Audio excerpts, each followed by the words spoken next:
¿Qué tal? Hoy analizamos El efecto mariposa, estrenada en 2004. Durante años, casi todos los grandes estudios de Hollywood rechazaron el guión. Los ejecutivos consideraban que una historia tan oscura, con traumas infantiles y suicidios, sería un fracaso comercial absoluto. Una muestra más del legendario ojo clínico de los comités de Hollywood. La película acabó multiplicando por 7 su presupuesto en taquilla, convirtiéndose en un fenómeno de videoclub. El problema ocurre cuando la miramos de cerca. ¿Realmente se sostiene su lógica interna? Y si no fuera así, ¿cuántos agujeros de guión puede tener una película antes de dejar de perdonarlos? ¿Y por qué el efecto mariposa nunca cruzó ese límite? La película nació con un presupuesto modesto de $13 millones. Nadie quería financiarla hasta que Ashton Kutcher leyó el texto. Se obsesionó tanto con el protagonista, Evan Treborn, que aportó capital propio, se convirtió en productor ejecutivo y hasta estudió neurología y trastornos de memoria para preparar el personaje. Junto a él, Amy Smart asumió el reto de interpretar 4 versiones trágicas de un mismo personaje. El esfuerzo de ambos y la dirección de Eric Bress y J. McKee Gruber dieron sus frutos. La cinta arrasó en la taquilla global, superando cualquier expectativa. Este éxito comercial no estuvo exento de tensiones creativas. El estudio obligó a los directores a desechar el final original. El público de los pases de prueba salía horrorizado debido a una escena que, tiempo después, se rescató en los extras del DVD. Los que hayáis visto el montaje del director ya sabéis el trauma del que hablo. Un viaje al útero materno que termina de la forma más perturbadora posible. Una salvajada tan oscura que los ejecutivos la vetaron de inmediato.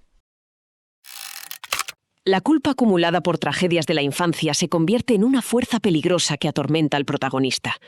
Un joven universitario descubre que sus diarios infantiles le permiten viajar en el tiempo para reescribir su pasado. El problema es que cada pequeña alteración para salvar a sus amigos de la infancia desencadena un presente aún más desastroso.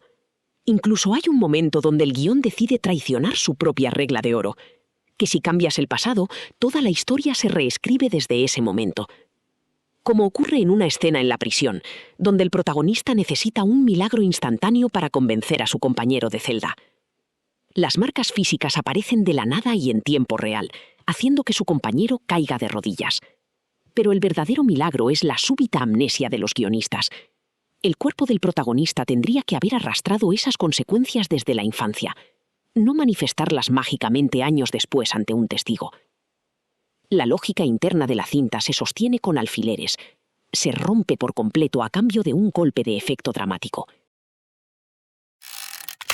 El libreto avanza con la urgencia de una pesadilla. No hay tiempo para respirar, porque cada viaje en el tiempo funciona como un reinicio dramático donde las apuestas siempre suben. A la hora de estructurar este delirio, los directores declararon basarse en 3 pilares: sus propios diarios de adolescencia, la teoría del caos y una versión hormonada y deprimente del clásico navideño Qué bello es vivir. Sin embargo, otros han destacado que la película opera bajo una lógica puramente dickiana. Es inevitable sentir aquí el reflejo de novelas como Ojo en el cielo, de Philip K. Dick, o de ciertos bucles narrativos en autores como David Gerald y Robert Heinlein. Obras obsesionadas con personajes que, en lugar de jugar a ser científicos, se dedican a fracturar el universo a base de traumas y complejos no resueltos. De hecho, la idea de fondo conecta con El sonido del trueno, un relato que Ray Bradbury escribió en 1952. En ese cuento, un viaje al pasado con normas casi quirúrgicas termina desmoronándose por un detalle mínimo: el simple gesto de pisar una mariposa, y el presente ya no vuelve a ser el mismo. Por supuesto, los guionistas no intentan construir una paradoja matemática perfecta, al estilo de películas complejas de ciencia ficción como Primer. Su estrategia es el ritmo implacable de la tragedia. La crítica de la época castigó con dureza las costuras de la trama, tachándola de ridícula por momentos. Sin embargo, el público se dejó arrastrar por la acumulación de traumas encadenados. La película entiende que, si mantienes al protagonista en un estado de pánico constante, el espectador priorizará la adrenalina sobre la coherencia. El guión nos obliga a correr tan rápido que es imposible pararse a mirar las grietas del suelo. Esta velocidad narrativa necesita apoyarse en una puesta en escena que nos mantenga pegados a la pantalla. La dirección de Bress y Gruber huye de la elegancia fría de la ciencia ficción tradicional. Prefieren el feísmo incómodo del cine de inicios de siglo. Para diferenciar las realidades de Evan, los directores utilizaron una técnica visual muy cruda. Cambiaron drásticamente las lentes y la paleta de colores en cada línea temporal. El confinamiento psiquiátrico es frío y gris. La vida universitaria es cálida y saturada. El descenso a los infiernos carcelarios es verde y asfixiante. Esta decisión mantiene al espectador desorientado, pero emocionalmente anclado. El uso constante de planos cerrados y primeros planos claustrofóbicos nos impide tomar distancia intelectual. No vemos el mapa temporal. Estamos encerrados en la mirada de un chico que se está volviendo loco. Esta asfixia visual funciona porque la desesperación de esa mirada se siente dolorosamente real. Ashton Kutcher ofrece aquí la interpretación más descarnada de su carrera, al despojarse por completo de su carisma de comedia romántica. Su desesperación física vende la película entera. Su mirada cansada y sus temblores transmiten el coste biológico de jugar a ser Dios.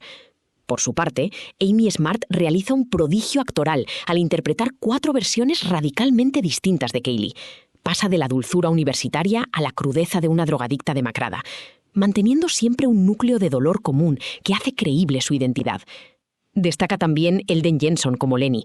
Su transformación de joven risueño a un ser roto por el trauma y la culpa es lo que ancla la gravedad de las consecuencias. La química trágica entre el reparto funciona como un pararrayos emocional. El público no busca la coherencia del viaje en el tiempo, porque cree ciegamente en el sufrimiento de los personajes.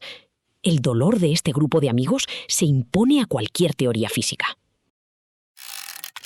El diseño sonoro es el verdadero motor del viaje temporal en esta película.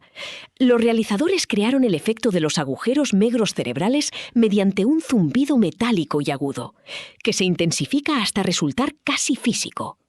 Este sonido, combinado con un montaje epiléptico que deforma la imagen en pantalla, imita la migraña devastadora del protagonista.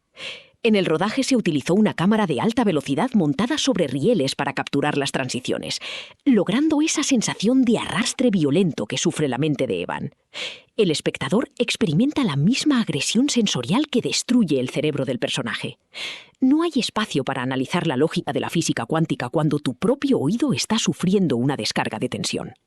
Este asalto a los sentidos desarma el cinismo del espectador, preparándolo para el veredicto final de una experiencia puramente visceral. La distancia entre la crítica y el público con esta película es un abismo fascinante.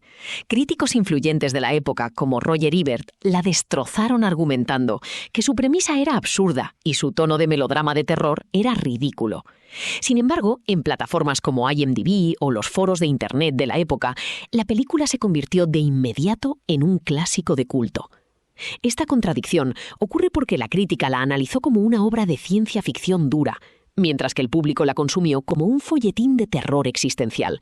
El espectador medio aceptó su energía y su falta de vergüenza a la hora de buscar el impacto emocional inmediato. El verdadero valor de la cinta reside en esa falta de pretensiones académicas. La respuesta a por qué le perdonamos su falta de lógica es sencilla.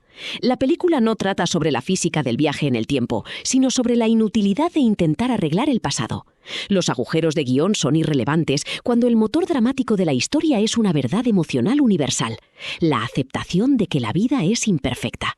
Sus directores entendieron que si mantienes el ritmo al límite del infarto y el sufrimiento de los personajes se siente real, la cabeza del espectador deja de buscar respuestas científicas y se limita simplemente a sentir. Su legado anticipó esa angustia existencial que años más tarde explorarían obras como Mr. Nobody o Dark, y lo hizo sin perder la crudeza callejera que aquí se respira. La película funciona porque nos toca una fibra profundamente humana. Al final, todos guardamos esos diarios mentales repletos de «¿y si hubiera hecho las cosas de otra manera?». Pero el viaje de Evan nos deja una lección dolorosa. Hay relatos en nuestras vidas que solo encajan cuando dejamos de forzarlos. Hay que aceptar que algunas páginas no se corrigen, se queman. Y con ellas, afortunadamente, desaparece también la tentación de volver a abrirlas.